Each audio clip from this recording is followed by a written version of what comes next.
قرآن مرتب ہو چکا، مدون ہو چکا دور نبوی میں، لیکن کتابی شکل میں نہیں، سینوں میں محفوظ۔ دور خلافت ابی بکر میں وہ کتابی شکل میں لایا گیا، اور اس کے لیے پھر بحث ہوئی کہ اب اس کا نام کیا رکھا جائے۔ اس کے لیے کئی نام تجویز ہوئے، سفر بھی، انجیل بھی، وغیرہ وغیرہ، لیکن پھر اس کو حضرت عبداللہ ابن مسعود رضی اللہ تعالی عنہ نے اہل حبشہ سے استشہاد کرتے ہوئے مصحف نام رکھا۔ مصحف، یہ مصحف بن گیا حضرت ابو بکر کے زمانے میں، لیکن مصحف کی قرأت کے جو فرق ہو رہے تھے تو وہ لکھنے کے اندر بھی فرق آنا شروع ہو گیا۔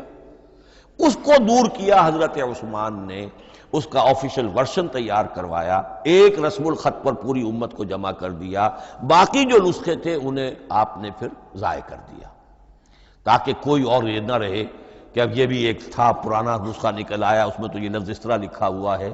تو جامع الامت علی رسم واحد، ایک ہی رسم الخط پر پوری امت کو جمع کرنے والی شخصیت وہ حضرت عثمان کی ہے رضی اللہ تعالی عنہ۔